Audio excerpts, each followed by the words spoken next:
Hello and welcome back to Relatively Crafty, a knitting podcast. This is episode 7. I am your host, Christy. I am the wife to Ron and mother to my two daughters, Tatum, who is 12, and Delaney, who is 9. I almost said 8. She just turned 9 at the end of last month, so I'm still getting used to that.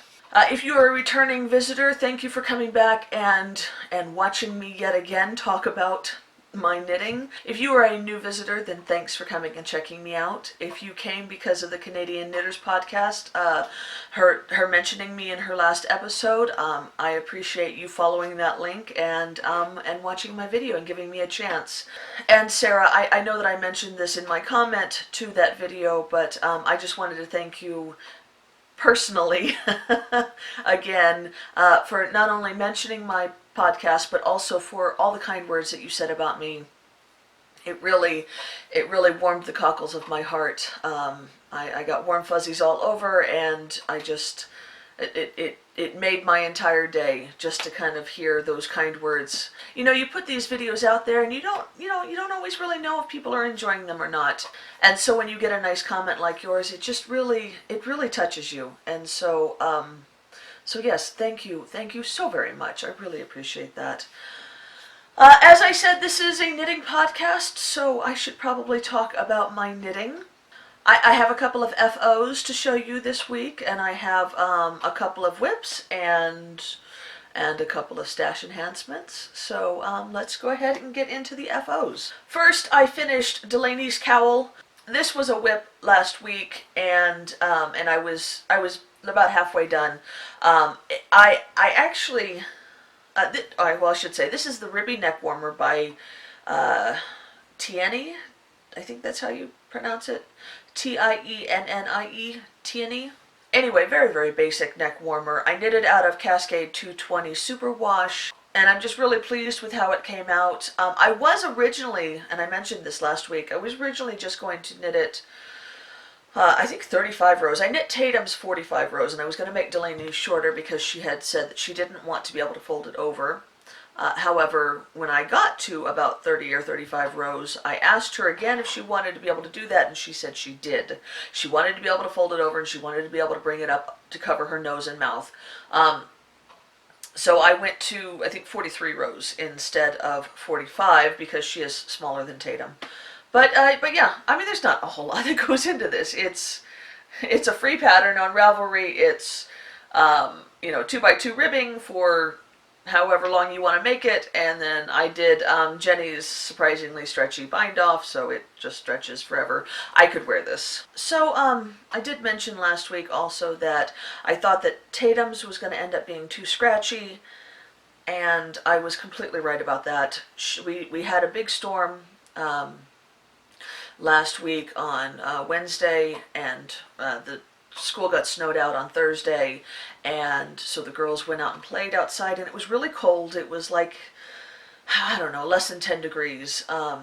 But she went outside with it, and she came back in shortly afterwards, and she goes, "Mom, it just itches. It just itches so much." So I'm probably going to have to knit her another one out of a softer yarn. I think maybe it has to do with the fact that she was a preemie baby, but she has always been very sensitive about things on her skin. But anyway, so Delaney is not complaining about this one, but Tatum is complaining about hers. So one of these days I will make her a softer one. I do have one of my own that I'm letting her use in the interim. It's just it's made out of merino, and it's very soft merino, and it doesn't seem to bother her quite as much. So she's using that until we figure something else out. The next things that I finished are actually out of the same yarn, and I'm going to go ahead and show you that first. This is an indie dyer that I like quite a lot. She's a very good stripy dyer, and I like some of the colorways that she comes up with. But it is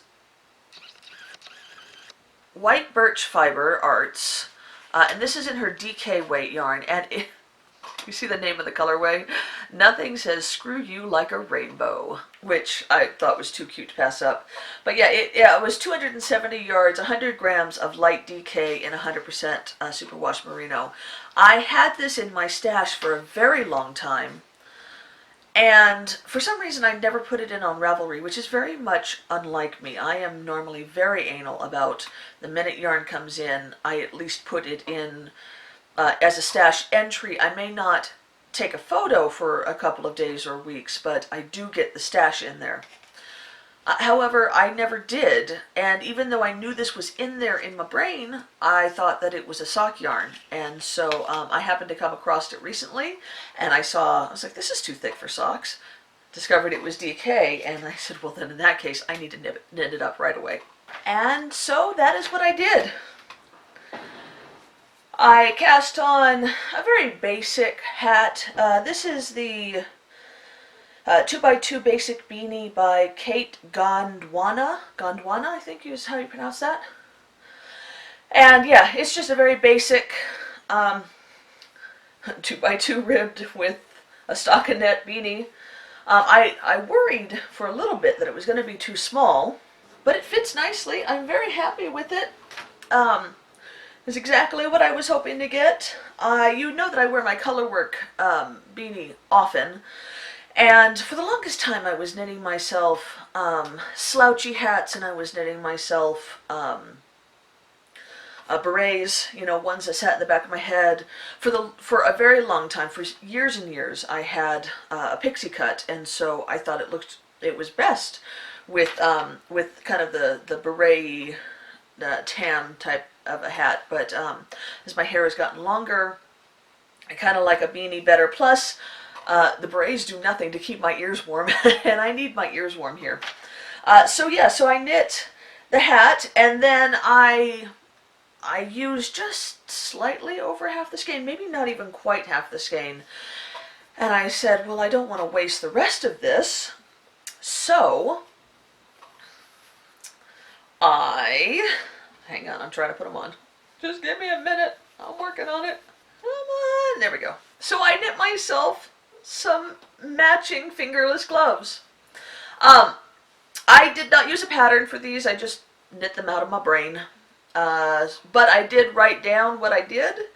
So if you want to knit these yourselves, you are more than welcome to look at my project page and go off of that. I did knit these longer than I normally do. Back in California, I would stop the ribbing here because I like to have full range of motion on my fingers. However, go back to the fact that Colorado is much colder than California in the winter, and so I knit them almost, my pinkies just barely poke out.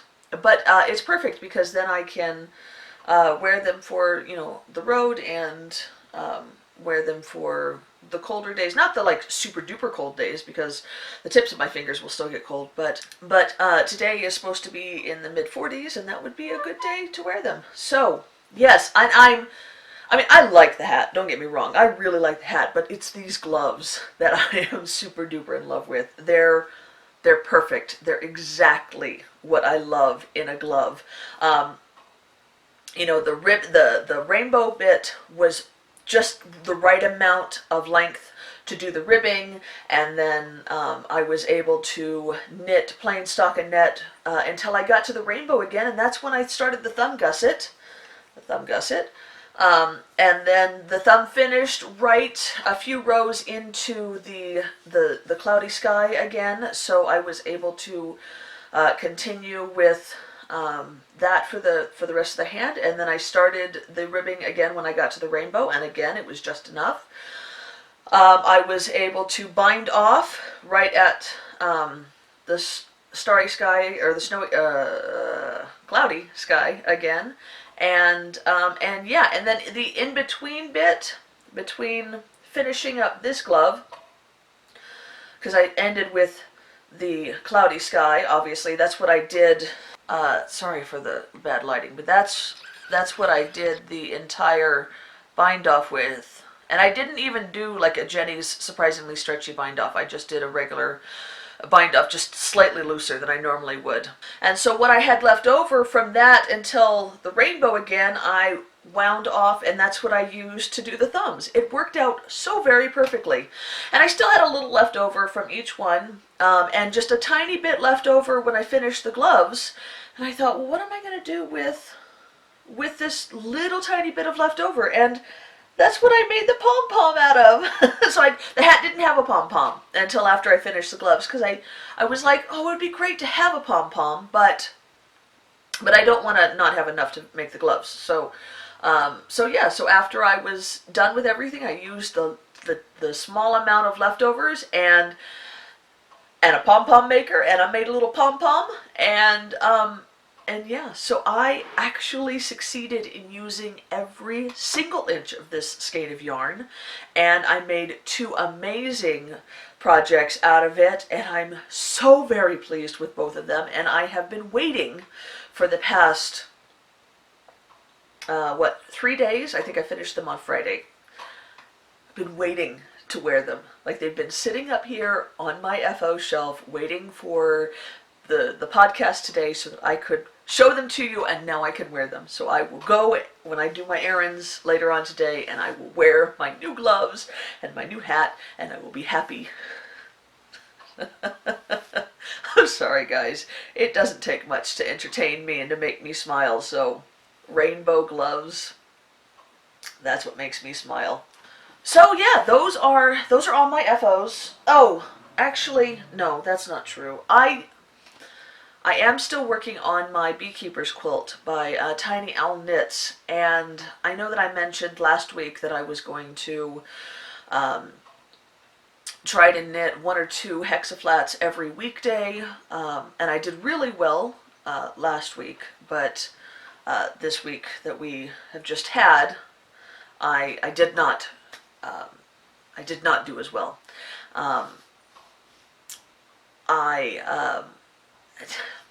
Here's the thing. This is going to sound really silly, but here's the honest goodness truth.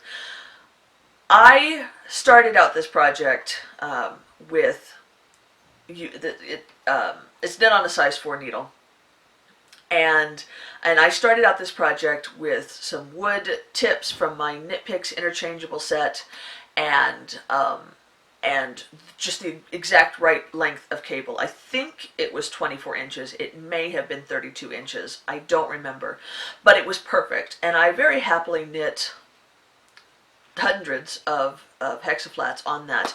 And then one day I went to,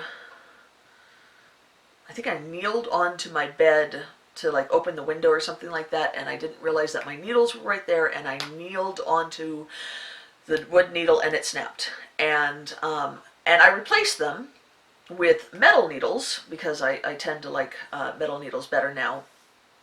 But for some reason, when I broke that needle, like the magic was broken, and I will say that I've had my interchangeable set from Knit Picks for years. I did a speed knitting contest with Knit Picks. Oh gosh, 8 years ago, maybe. We weren't told what the pattern was going to be. We were just told that we needed to buy a certain amount of skeins in Wool of the Andes, I think. And the day that the speed knitting contest started was the day that they released the pattern. And it ended up being the Hemlock Ring Blanket by Jared Flood.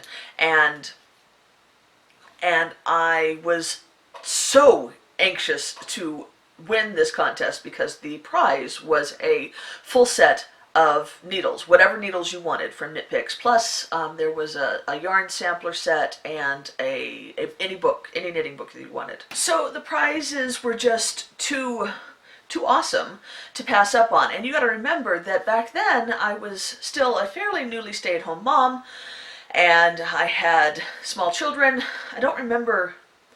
I think Delaney was an infant, and money was very, very, very tight, and so there was no way for me to afford this needle set on my own, and so I knit the Hemlock Ring Blanket in 54 hours, which was crazy, and my hands hurt so bad afterwards.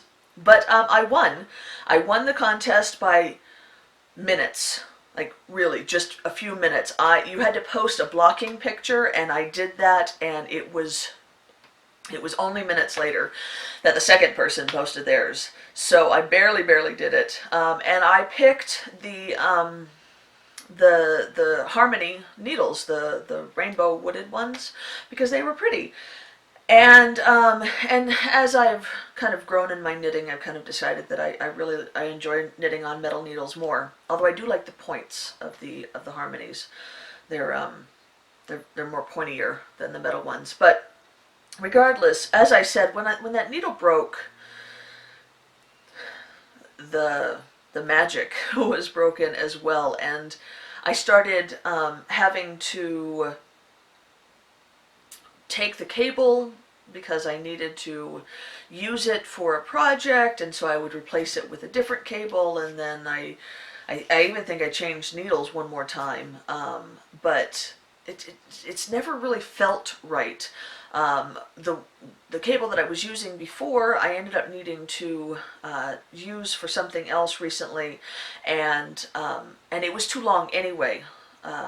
For, I think it was like maybe even 40-inch cable, but I just noticed, even though I knit these hexaflats using Magic Loop, it was too long for the few amount of stitches that I needed to cast on. And so I changed to a shorter cable, but it's one of the newer ones. It's the green, the tealy ones that they have now, and again, I bought it because of the color, and I've found that it's really stiff, and so it's been annoying trying to knit because it's still really coiled, and I know that you can, I think if you hold it over a steaming pot of water, that it'll help break that. But I was knitting it.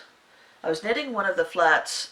It was right after I was knitting one of my socks, which I knit on Chowgu needles, and that cable is amazing, I have to say. And so so I just made the decision, and I said to myself, why not? This is a project that I'm going to be working on for at least another year, solely using this one needle just for this. It stays in the knitting bag. I don't want to have to switch it out for anything else. So why not try out some of the bigger Chowgu needles? So when I go to the yarn shop tonight, I'm going to see if they have a size 4 in like a 32-inch cable, a fixed circular, which I don't normally get. I normally just really like interchangeables, but since it's for this one project and it's such a long-term project, I'm going to go ahead and try it, and then I will be able to see how I like the bigger Chowgu needles, because I do really love the US ones that I use for my socks, fixed circulars, 40-inch cable, but I haven't tried any of the bigger sizes, so this will allow me to try out some of the bigger sizes, which then I can justify buying the interchangeable set, hopefully sometime this year, knowing that I like the bigger sizes. I can, however, say that I really like Chowgu's cables the best out of all of the sock needle, or all of the circular needles that I have ever used. So all that to say, these are the only hexaflats that I knit this week. Just 2. Yeah, I know that's kind of pathetic, but tonight, as I said, I will pick up that new needle, and I will be all set to go to knit more, and hopefully I will have much more to show you next week. I did get something big accomplished this week, though. I finished the second front for my Rustique sweater by Glenna C. This is one of the fronts. I don't know if it's the first one or the second one I knit. The other one is still over there blocking. It wasn't quite dry when I started recording, so yeah, so I have 2 fronts. I have, ooh, don't catch on that. No, that would be bad. I have 2 sleeves, and I have a completed back panel. So that means that I can now finally sew all these bits together, and it'll finally look like a sweater. I'm very excited about that being done. I'm not so excited about the actual doing it, because that is one of my least favorite things to do. I think my absolute least favorite thing to do is picking up stitches for a button band, but you can't really avoid that very often. Second is sewing together pieces of a sweater, but which is one of the reasons why I knit so many top-down raglans, because I don't have to do so much sewing. However, I really wanted to knit this sweater, and so I made the sacrifice, knowing that I was going to have to sew it together. Now it is time to sew it together. I'm hoping that having the finished project so close to being in my grasp will give me the gumption to finish this. We'll see how it goes. But yeah, I am excited about finally having the pieces done. I've been working on this off and on since October, so it feels like it's been a very long project, and I've been very excited about being able to wear it. So I almost can. All right, other whips. I have 2 sock whips. I have my Million Stars sock. A Million Stars is the yarn brand that I am using. This is her, she's an indie dyer in Canada, and I absolutely dig her so much. She's a great person, she's a great dyer, she has great product. This is her Cirque Twisted self-striping in the Dizzy colorway, and it knits up like this. You can see I have almost a completed sock.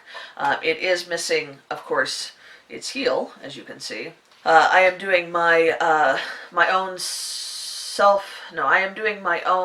stripy sock recipe called Christie's Stripy Sock Recipe on Ravelry. It is a free pattern if you're interested. I do a Turkish cast on toe-up sock with a forethought heel, putting in a piece of waste yarn, and then Jenny's surprisingly stretchy bind off when I'm done.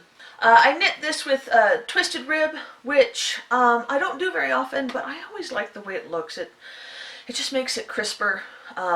Although I very nearly didn't knit this with twisted rib. I got to, I think, the orange stripe, and I was like, oh, you know what? I should do this with a twisted rib because it'll be fun. And then forgot about it. And I started knitting the ribbing, and I realized, oh, shoot, I didn't do that. So I had to rip out 2 rows. Started again, and then there was at least one other time throughout the rib where I caught myself doing just a regular knitting instead of knitting through the back loop, and had to go back and take it back out again. Here you can see my waste yarn for my heel. That little red strip right there, I don't know if you can see that. So that is where I will take out that piece of yarn and put those live stitches back onto the needles and then knit my heel. And I very often will do that right after I finish the first sock, unless I don't want to, in which case I will cast on for the second sock right away. So I have done that in this case, and I cast on the second sock and I did the toe, and then I put that down and started another sock, which is very unlike me. I normally am a very monogamous knitter, as I said, but I recently bought a brand new needle, a brand new Chow size US 1 40-inch cable fixed circular needle at the yarn shop. And my yarn shop, by the way, is Colorful Yarns in Centennial, an amazing yarn shop if you are ever in the area.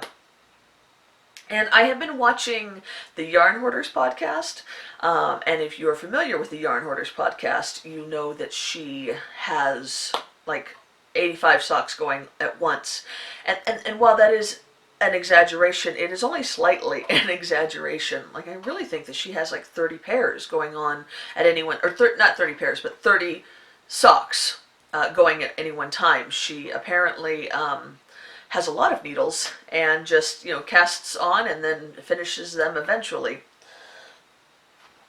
So I think, well, I will never be that type of a knitter, because I think that many whips will give me serious anxiety. I do think that she inspired me to throw all caution to the wind and cast on a second pair of socks while I was still working on the first pair. I've grown. So, anyway, The second pair of socks is Desert Vista Dye Works in the color in Viso. Viso. It's the 75-25 merino blend, and the colorway is Wrapped Up in May, which is something that I picked up in a D-stash because I'm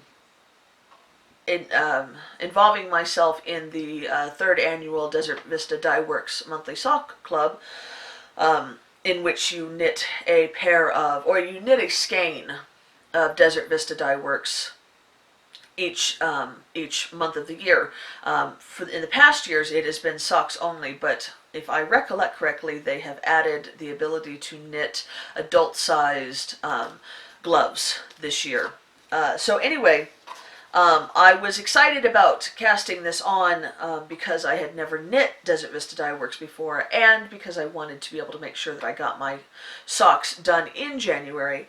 So so I thought, well, I'll just cast on the toe for this new sock and get it going, and that way when I get to a spot where, you know, when I finish my A Million Stars socks, I can just go straight into the Desert Vista Dye Works. But it looks like it's going to be the opposite way, because I have already finished, with the exception of the heel. There's the blue stripe where the heel is going to go. I've already finished the first sock, and I have the second sock pretty far gone as well. There's the stripe for the there's the stripe for the heel, and so I just have the rest of the cuff to do, and so I just have the rest of the leg to do and the cuff, and then 2 heels to knit.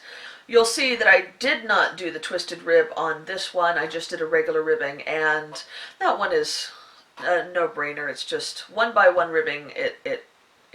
I can knit it without even thinking about it or looking at it. But yeah, I'm really, really keen on these. Now, what I'm going to do differently with these ones as opposed to the ones that I showed you previously, you can see here that, well, hopefully you can see here, that the heel stitches are right in the middle of this gray stripe. And I love it when that happens, because I like to make the heels out of the same yarn.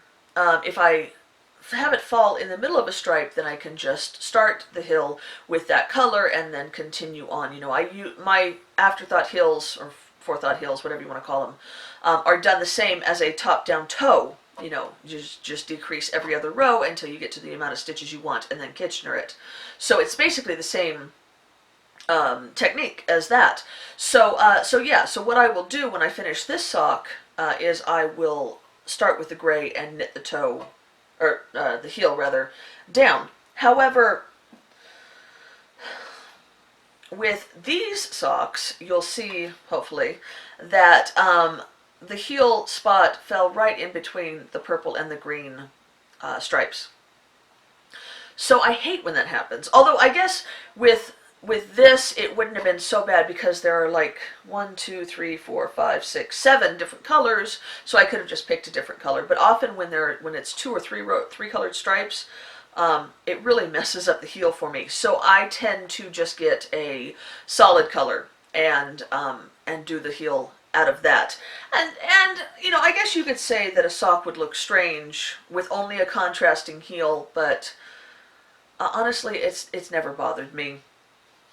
I have several pairs of socks that are like that. They just have the contrasting heel, and the toe and the cuff are just out of the regular stripes, and I'm okay with that. So I'm probably going to use this brown as the contrasting heel color. I think that it kind of ties in all the colors pretty well.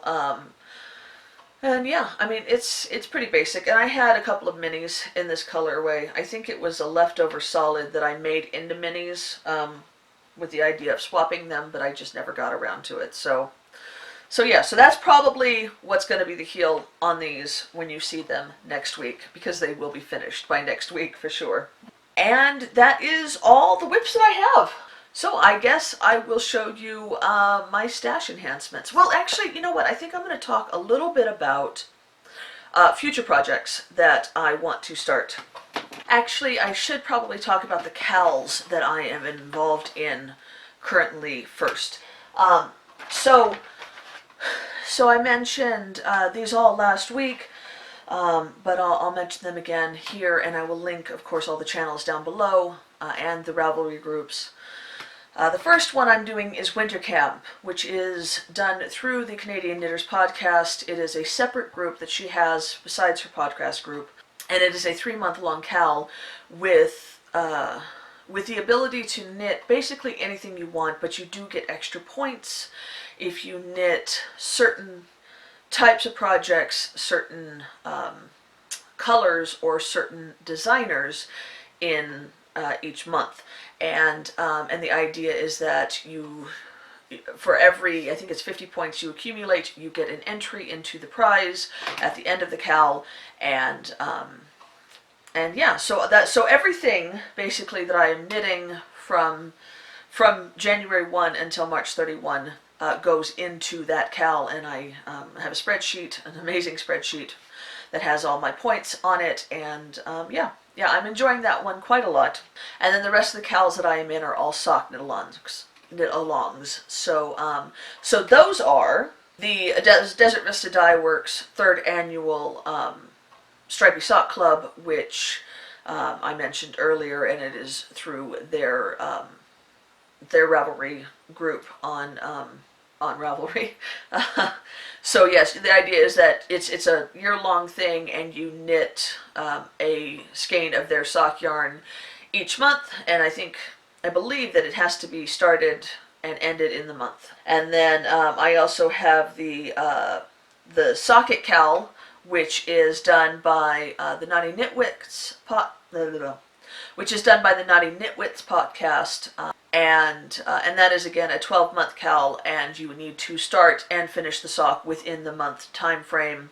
But you can knit anything, any yarn that you want, and any pattern that you want. And then there is the Box of Socks, which is by the Yarngasm podcast, which is run by Kristen, who dyes for Woolenvine Yarns, and the idea of that one is I don't think you have to finish them within a month. It's also a year-long thing, but you have to have 12 socks at the end of the year. So I think you can do them whenever you want throughout the year, but they need to be done by the end of the year, and the idea is that they're all socks that are knit for you specifically, and you put them in a box and you don't wear them all year.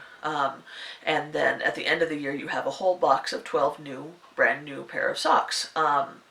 I like that idea quite a lot, of having them at the end of the year. I don't know if I'm going to struggle with not being able to wear them all year long, so I am hoping to knit 2 different pairs of socks at least each month, so that one I can wear and one I can put in the box and not feel so bad about not being able to wear. We'll see how it goes. And then also, just this past week, the Grocery Girls podcast announced that they are going to do a year-long sock knitting cal as well.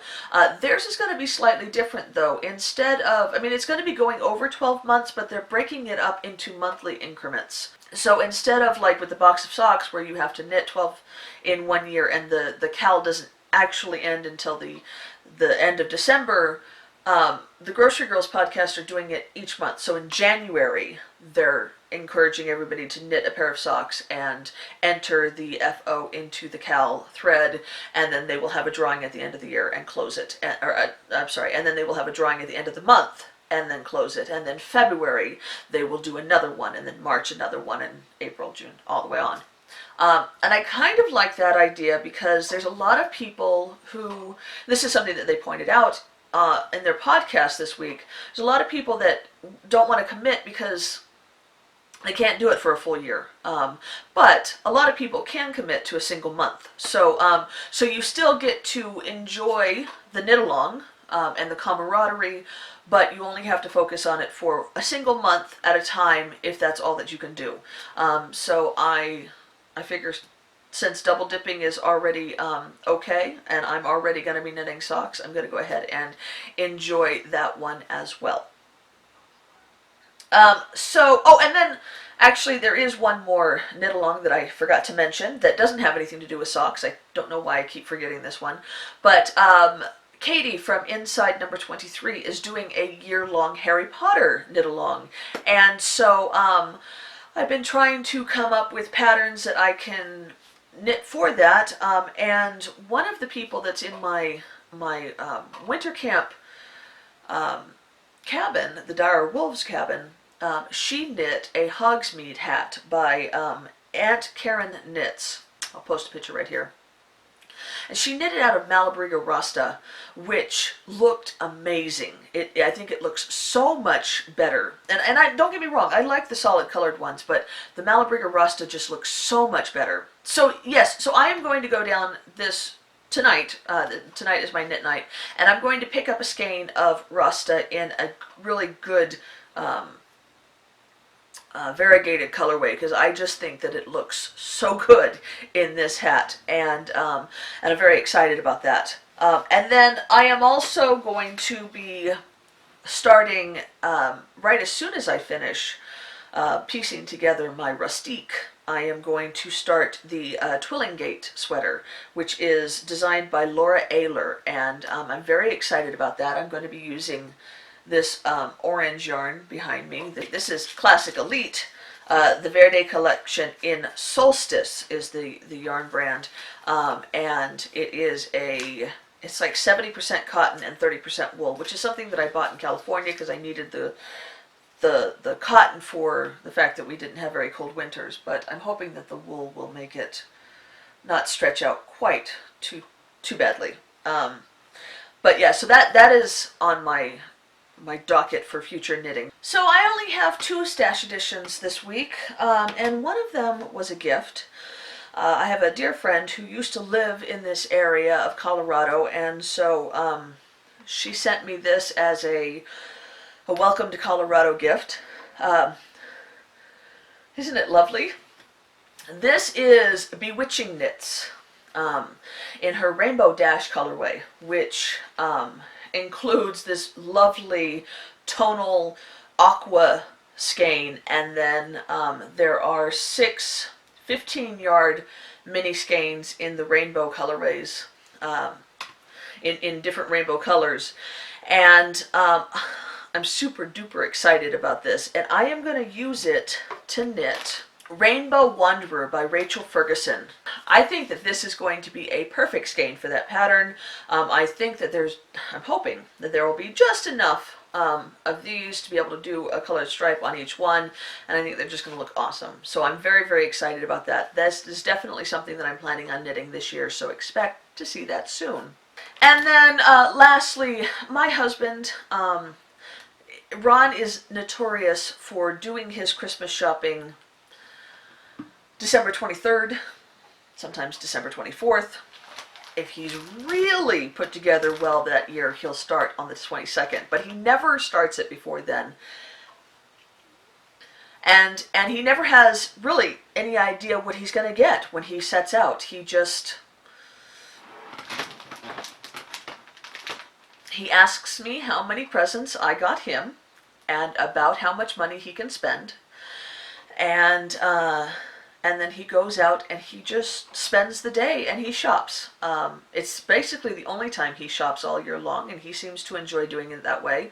And he likes, and he does a very good job of getting me stuff that I really like. So I don't complain. He's been doing it for 18 years and he's never failed. So this year, last year I gave him some ideas.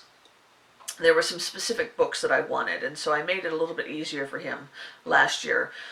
This year, when he was on his way out, I did mention that I wouldn't mind having a gift card to my local yarn store, because there are some things that I wanted, and I have a hard time sometimes spending money on yarn for me, for frivolous things. Like if there's a specific thing that I need to have because it's too cold, or if there's a specific pattern that I'm super duper excited about that I want to knit for somebody else, then I don't have any problem with that. But when it's just sock yarn for me, when I have a lot of sock yarn already, I have a harder time spending the money. So I did mention to him that a gift card to the yarn shop wouldn't go unappreciated. So anyway, I was very pleasantly surprised, I guess, when I opened up one of my gifts was a $20 gift card to the yarn shop. And that's great. And so I went and picked this up. This is Blissful Knits, and it's one of their mini skein sets, as you can see. The set colorway is Fire and Ice, and you can see it's kind of like a gradient from the blue down to the fire, the blue ice to the orangey red fire.